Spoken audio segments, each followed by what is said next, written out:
Good evening, graduates. I was invited to speak to you a while back, long before the coronavirus hit. And from what I know about Taylor's Crossing and this graduating class, I would have enjoyed the opportunity to be able to meet with you in person, shake some hands, and to hear your stories. But instead, tonight we're coming to you from this little makeshift set that we have in my office here. And I'm really glad that you can only see the wall and this podium, because I have papers everywhere else. But even from a distance, I am really grateful for the invitation to be with you tonight.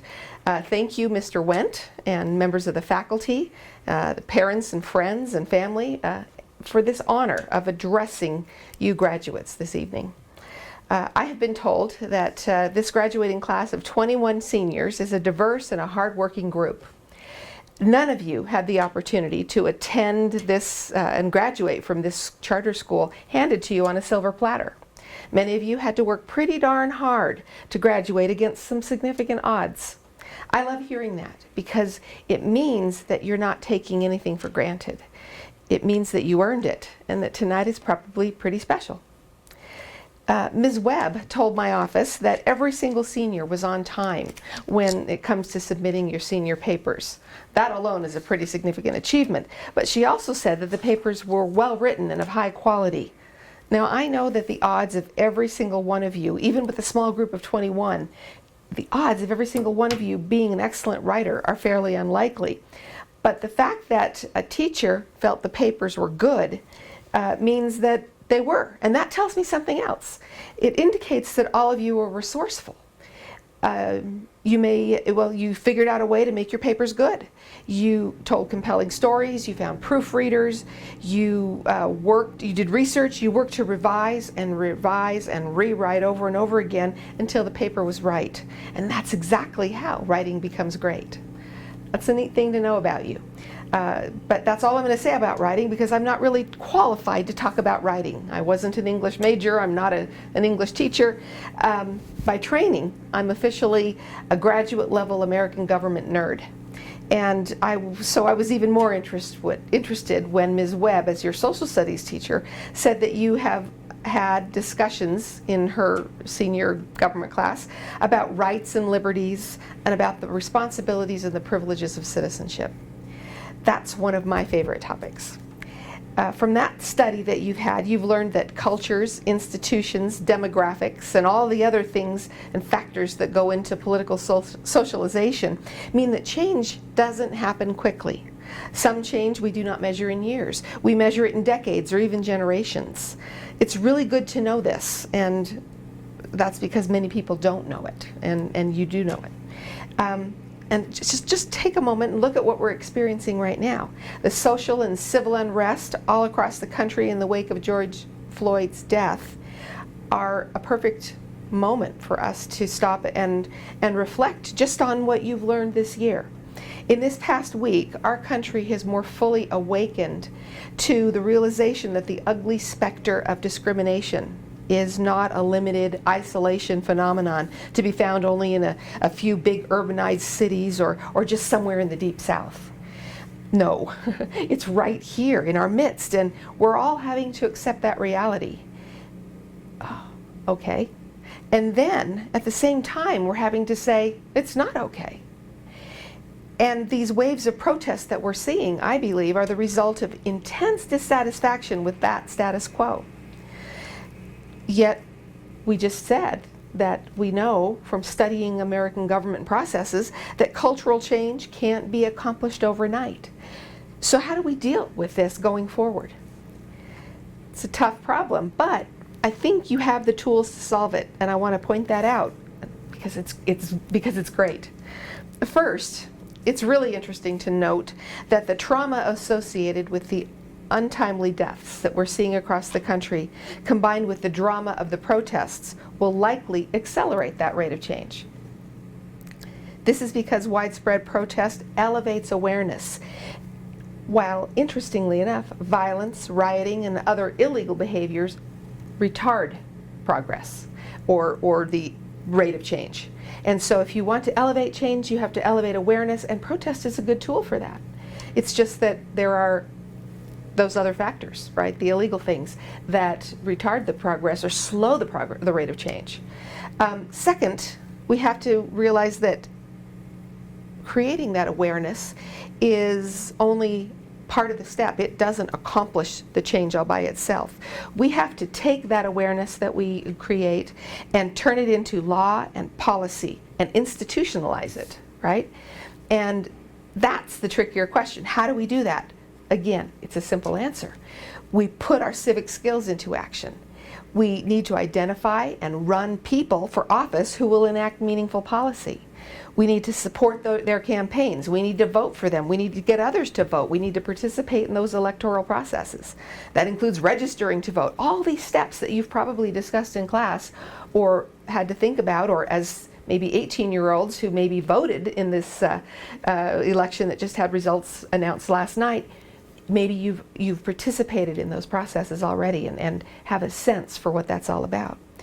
Recently, former President Obama, just in the last week, wrote something that to me is pretty intuitive. He was talking about these protests and this change, and he said something that it's important. He said, when you wish to protest, your message really needs to be carried to the appropriate level of government. And he didn't say this, but what he's kind of meaning to say is not everything is for the President and Congress to resolve. This is something I know that you touched on in your studies, because as you've studied the Constitution and you've read it, it clearly teaches us about the federalism model, which is that different powers and authority reside or rest with the federal level than with the states, right? You can't read the Constitution and not hit that.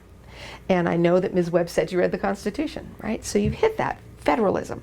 And at the state level, it carries on, because at the state level, powers and authority are delegated differently to the state level, the county level, the city level. So we have a lot of different layers of government. To extend it just a little bit further, even within each level of government, the different actors all fill different roles. Some problems are only for a city council, some are for a mayor, some are for state legislators, some are for Supreme Court justices. Every actor in the system has a different role to play. So knowing which level of government and then which people or actors within those levels are best to help resolve the problem that you're faced with or that you want to solve, that you want to take action on, that's what's critical to the success of achieving that desired change, that change that the protest helped you to realize is desirable. Here in Idaho Falls, if you are wanting to see change in the police department, you don't call the president, you don't call the governor. It's the police chief or his boss, the mayor, or my boss, the city council, that you need to talk to. But if you live in Ammon or in Bonneville County, you don't have police. Your law enforcement comes from the sheriff, and the sheriff is an elected official, and so you engage with him directly. So you can see that no matter how strongly you may or we may feel about something, protest alone is not enough. It takes intelligent effort to translate all that emotion and action into policy. That's why I'm so glad you've been educated in government processes. By virtue of reading the Constitution and, as students, having those intelligent conversations about it in a classroom, you're highly prepared to be effective in your citizenship. And in historical moments such as the one that we're in, translating all that justifiable emotion, those feelings that we have, many of you probably, well, I won't even begin to describe what you may have felt when you saw that videotape.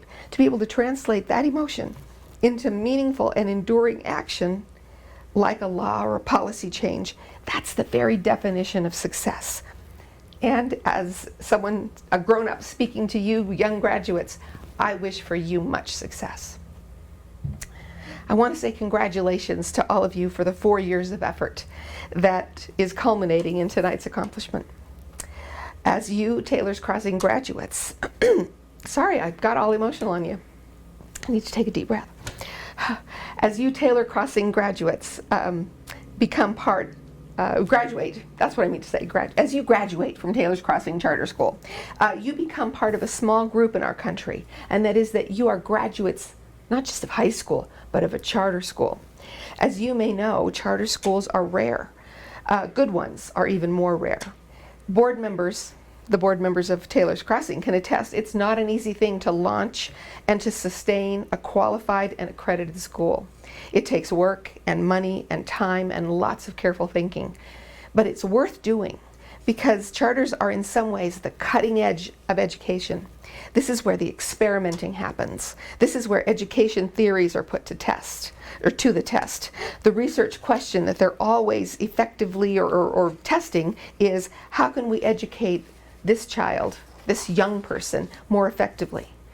Charters are where trends are set and ideas are proven. And each of you graduates, therefore, is proof of a concept.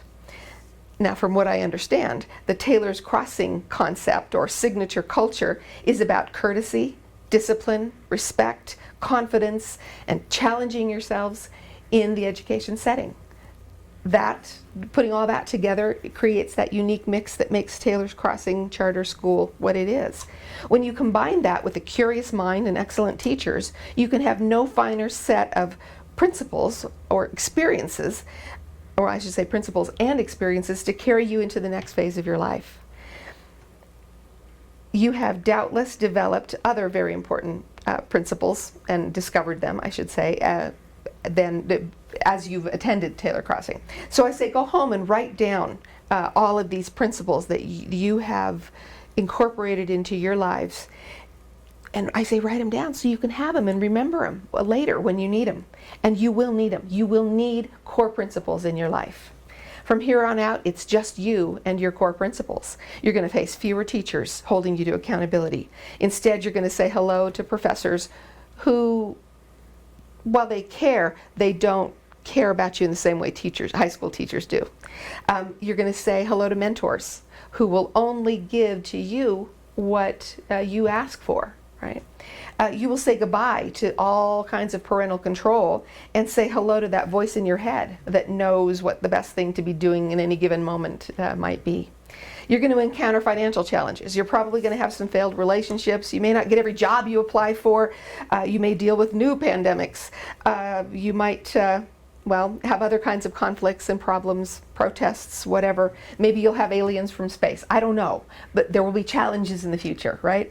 And graduates, even with a complicated world like that, and all those normal complications of life that are going to come your way, I want you to know, and I'm going to get emotional again, but I want you to know that life is good.